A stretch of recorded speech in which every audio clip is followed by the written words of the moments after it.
નમસ્કાર દોસ્તો, વિડીયોમાં ફરી એક વખત તમારું સ્વાગત કરું છું. દિલ્હીની અંદર જે ઝુગ્ગી ઝોપડીને બચાવવા માટે અરવિંદ કેજરીવાલ મહેનત કરતા હતા, જતો-જહેમત કરતા હતા, અને દિલ્હીની અંદર જે ઝુગ્ગી ઝોપડી આવી છે એ ઝુગ્ગી ઝોપડીના તમામ લોકોને અરવિંદ કેજરીવાલે એક વચન આપ્યું હતું કે ફરી એક વખત મને મુખ્યમંત્રી બનાવી દો, તમારી ઝુગ્ગી ઝોપડીને કોઈ હાથ નહીં લગાવી શકે એની હું ગેરંટી આપું છું. ત્યારે નરેન્દ્ર મોદીએ પણ ગેરંટી આપી હતી કે દિલ્હીની અંદર ભારતીય જનતા પાર્ટીની સરકાર બનશે તો એ દરેક ઝુગ્ગી ઝોપડી વાળાને એક એક પાકું મકાન બનાવી દેવામાં આવશે. ત્યારે આ વાત ઉપર અરવિંદ કેજરીવાલે પણ નરેન્દ્ર મોદીને એક ખુલ્લી ચેલેન્જ ફટકારી હતી કે ઝુગ્ગી ઝોપડી કદાચ તમે પાડી દો, કોઈ વાંધો નથી, ત્યાં તમે એને પાકું મકાન બનાવી દો, એનો પણ વાંધો નથી, પણ નરેન્દ્ર મોદી એક વસ્તુ લેખિતમાં આપે કે જે જગ્યા પર આ ઝુગ્ગી ઝોપડી છે એ જગ્યા ઉપર આ ગરીબોને પાકું મકાન બનાવી દેવામાં આવશે. તો નરેન્દ્રભાઈ મોદીના મોઢામાં દહીં જામી ગયું, કઈ જવાબ જ ન આપ્યો.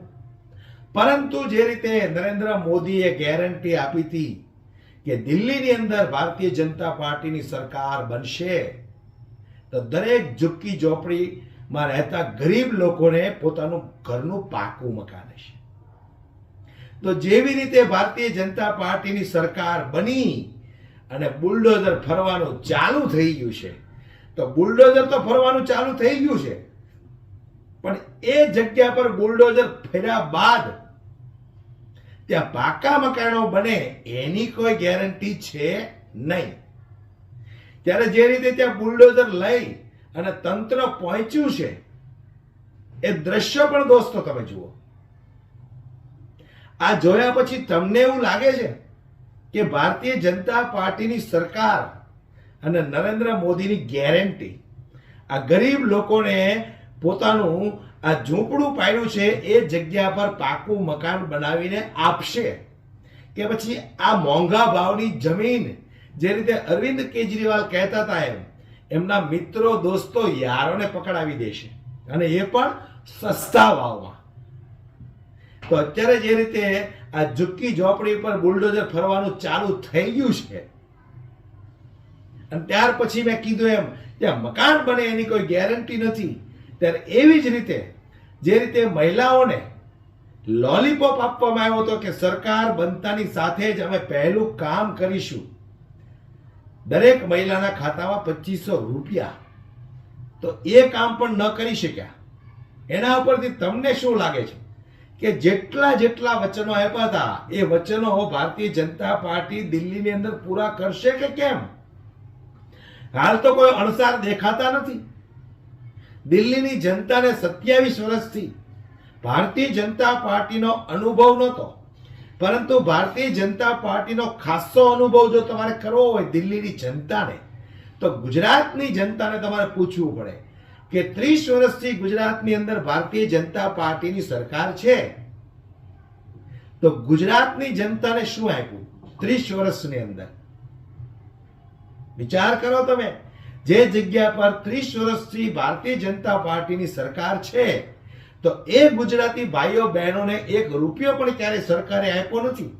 અને દિલ્હીની અંદર મહિલાઓને 2500 રૂપિયા આપવાની વાત કરે છે, યુવાનોને રોજગાર આપવાની વાત કરે છે, વીજળી ફ્રી આપવાની વાત કરે છે, પાણી મફત આપવાની વાત કરે છે, મહિલાઓને બસની અંદર મુસાફરીની સુવિધાઓ મફત આપવાની વાત કરે છે, વડીલોને તીર્થયાત્રા માટે મફત મોકલવામાં આવશે, કોઈ પણ જાતનો ચાર્જ લીધા વગર. આવી ઘણી બધી વાતો નરેન્દ્ર મોદીએ અને એમની સરકારે કરી છે. તો ગુજરાતની જનતાને મારે પૂછવું છે કે તમે શું જોઈને ભારતીય જનતા પાર્ટીના વખાણ કરો છો? કદાચ તમે એ વસ્તુ જોઈને વખાણ કરતા છો તો એ સારી બાબત છે કે નરેન્દ્ર મોદીએ રામ મંદિર બનાવ્યું, પણ ત્યાં પણ તમારી ભૂલ છે. નરેન્દ્ર મોદીએ રામ મંદિર નથી બનાવ્યું, કોર્ટમાંથી આદેશ આવ્યો પછી રામ મંદિર બન્યું છે. અને નરેન્દ્ર મોદીના સદભાગ્ય કે એમની સરકાર હતી, કોર્ટમાંથી આદેશ આવ્યા પછી રામ મંદિર બન્યું છે. એટલે અંધભક્તો હજી એમ જ માને છે કે નરેન્દ્ર મોદીએ રામ મંદિર બનાવ્યું છે. આ કેસ ઘણા બધા લાંબા સમયથી ચાલતો હતો. ચુકાદો આવતાની સાથે કોર્ટે હુકમ કર્યો કે હવે તમે ત્યાં મંદિર બનાવી શકો છો, અને ત્યાર પછી ભારતીય જનતા પાર્ટીની સરકાર હતી અને મંદિર બની ગયું. બસ એ જ મંદિરના આધારે ભારતીય જનતા પાર્ટીને લોકો ધડાધડ વોટ આપે છે. પણ દેશની ઇકોનોમી ક્યાં છે? દેશનો જીડીપી ક્યાં છે? ડોલર સામે રૂપિયો કેટલો નબળો પડ્યો, એની રકમની કિંમત, એમાં ફેરફાર કેટલો થયો, એ અત્યારે ડોલર સામે આપણો રૂપિયો ક્યાં છે અને ડોલર ક્યાં છે એ કાંઈ ખબર નથી અંધભક્તોને. બસ મોદી જે ગેરંટી આપે એ સાચી, પણ ગુજરાતની જનતાને કેમ નહીં? ગુજરાતની મહિલાઓને, મારી માતાઓ બહેનોને 1 રૂપિયાની પણ સહાય કેમ નહીં? દિલ્હીની જનતાને, મહારાષ્ટ્રની જનતાને, રાજસ્થાનની જનતાને જ કેમ? ક્યારેક તો વિચાર કરજો તમે. અને તમારી આસપાસ જો અંધભક્ત રહેતા હોય તો એમને પણ કહેજો કે તમારી માતા બહેનોને 1 રૂપિયાની પણ સહાય મળે છે? વીજળી, પાણી, આરોગ્ય, શિક્ષણ, કોઈ વસ્તુ મફત મળે છે? નથી મળતી. તો એવી જ રીતે દિલ્હીની જનતાને પણ હવે આદત પાડવી પડશે. 12 વર્ષથી અરવિંદ કેજરીવાલ વીજળી, પાણી, શિક્ષણ, સ્વાસ્થ્યની સુવિધાઓ આ બધું મફત આપતા હતા. તો હવે દિલ્હીની જનતાને આદત પાડવી પડશે. લાઇટ બિલો ભરવાની આદત પાડવી પડશે, શિક્ષણમાં ફી ભરવાની આદત પાડવી પડશે. હોસ્પિટલોમાં જાય તો હાથ ખાલી પકડે ત્યાં 500 કે 1000 રૂપિયા ફાઇલ ચાર્જ દેવાની આદત પાડવી પડશે.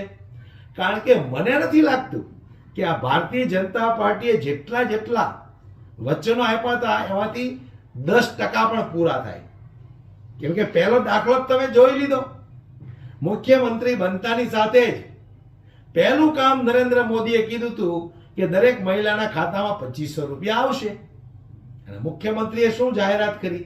આયુષ્માન કાર્ડની. એટલે નરેન્દ્ર મોદીને ખોટા સાબિત કરી દીધા. એટલે હવે જોવાનું છે દિલ્હીની જનતાને કેટલો લાભ મળે છે. પણ તમારું શું કહેવું છે દોસ્તો? જે રીતે ભારતીય જનતા પાર્ટીની સરકારે સંકલ્પ પત્ર જાહેર કર્યો હતો કે હવે દિલ્હીની જનતાને આટલું અમે આપીશું જો અમારી સરકાર બનશે તો. સરકાર તો બની ગઈ, હવે આપવા માટે તૈયાર થઈ જાઓ. તમારો જે કઈ મંતવ્ય હોય દોસ્તો મને કોમેન્ટ બોક્સમાં જરૂરથી જણાવજો કે દિલ્હીની જનતાને અત્યાર સુધી જે લાભ મળતા હતા એ લાભો મળતા રહેશે કે પછી એમાં વધારો થશે કે પછી એકદમ ઝીરો થઈ જશે? તમારો જે કઈ મંતવ્ય હોય મને કોમેન્ટ બોક્સમાં દોસ્તો જરૂરથી જણાવજો. હાલ વિડીયોમાં બસ આટલું જ. વિડીયો પસંદ આવ્યો તો લાઈક, શેર કરવાનું ભૂલશો નહીં. જય હિન્દ.